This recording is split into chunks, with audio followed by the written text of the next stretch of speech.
Hi, everyone. Welcome to College Financial Prep's Preparing for College podcast. I'm Vicki Vollweiler, founder of College Financial Prep, and I'm glad to have one of our own team members today, Jeanmarie Wilson. She's our college advisor.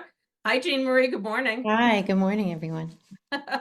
So Jeanmarie and I were talking about the 11th grade clients that are preparing for college, everybody coming in, and they usually have similar questions. So we figured we'd discuss that with you and share a little bit about what our clients are asking, because you may have the same question, and share some information as you're beginning the college process. Absolutely. I know junior year is so busy for students and families, and the students are involved in coursework and end of the year exams at this point, activities. Usually they're in driver's ed and test prep, and they may be working.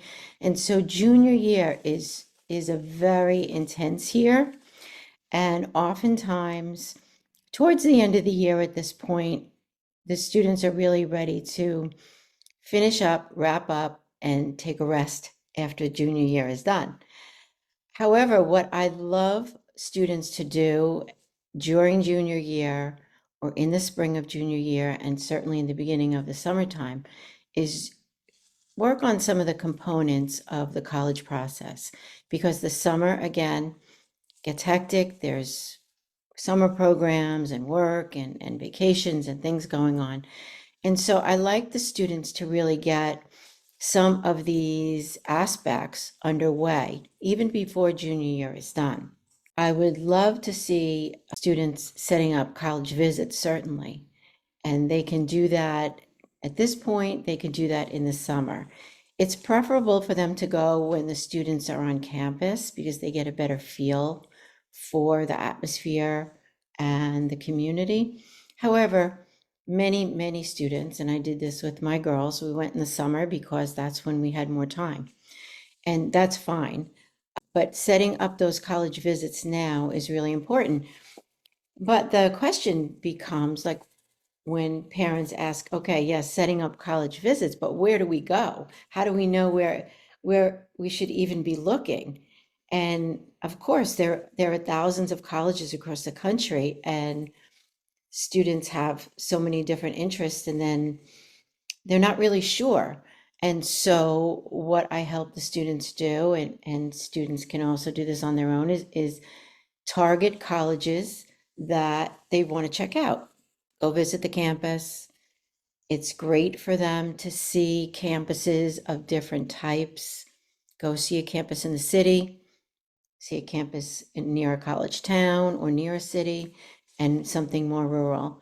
And once they do that, they have a great feel for the atmosphere that they're going to gravitate to.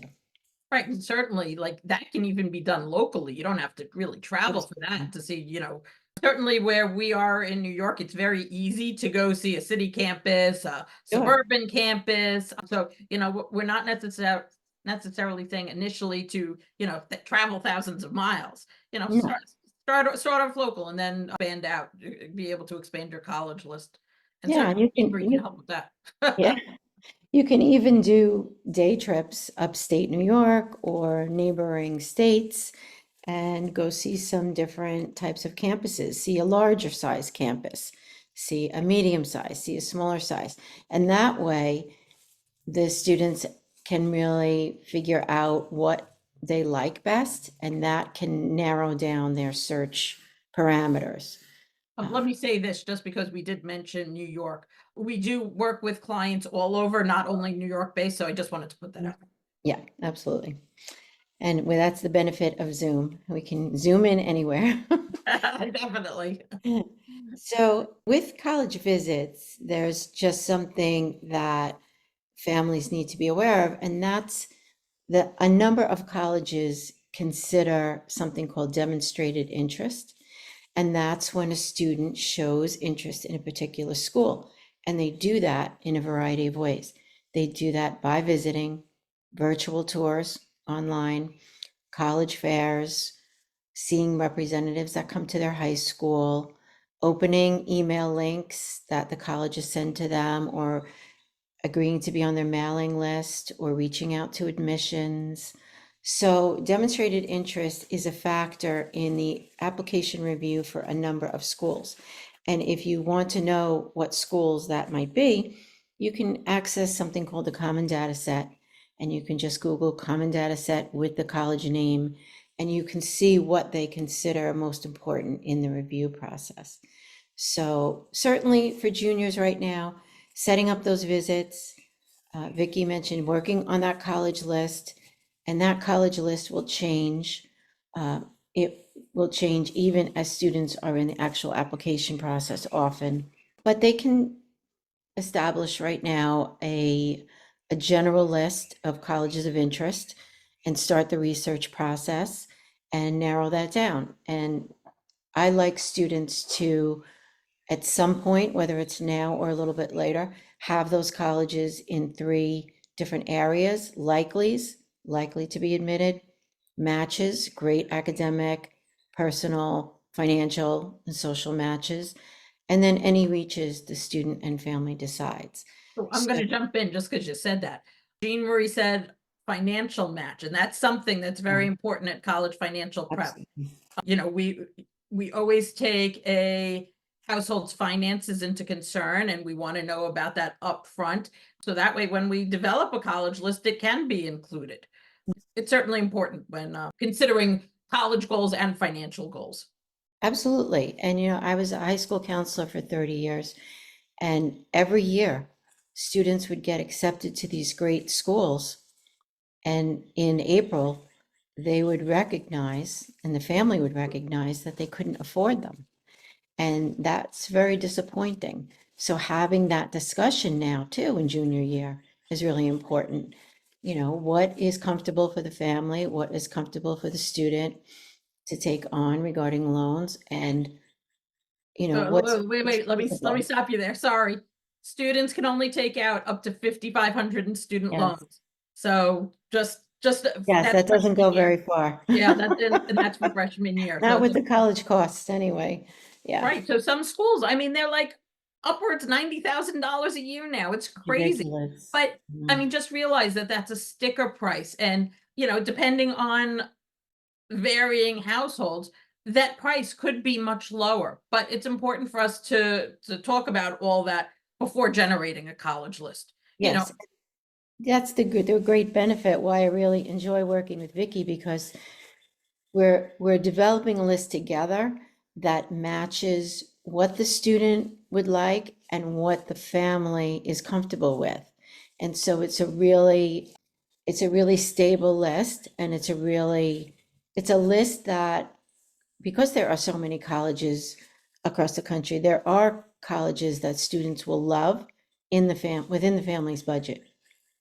And so that's the benefit of having us work together. So, Yeah. So I'm just going to say this, and now I'm going to be talking as a mom. I have one child who's already like in a PhD program. So I remember saying to him when he was in college that I wanted everything done by Labor Day before, as he was going into 12th grade. Yeah. So Common App opens August 1st. So families should be thinking about. Families should be thinking about right now developing that list, setting up the visits. The students should be working on their resume, get a nice activity resume going that will be added to the applications, that will be given to their high school recommenders as well to incorporate into the letters of recommendation. They should be talking to their teachers now to ask them if they would like to write a letter for them, and if so, what documents do they need to get that going. They should, and actually they really should be working on the main essay for the Common Application right now, because when this application period opens August 1st, students will be working on the applications, which take time and take a number of different amounts of information that they need to access and gather to answer the questions. And so they'll be working on that application. They'll be refining their college list. And then they'll also find out at that point if they have supplemental essays to write, which are essays specific to colleges. And for example, this year I worked with two students that both had supplemental essays in the 20s. One had 23 supplementals, one had 27, which is ridiculous. Not everybody has this, don't we No, no, know? it's more likely that it's in the 5 to 7 range, and some of them can be duplicated based on the questions. But you don't know that yet. And so I like students to get working on that main Common App essay, which will really, it's not changing. So we know the questions and students can write about something that really interests them and that defines them, and get that going now, and hopefully through July, refine it and get that ready to go by August 1st. Fabulous.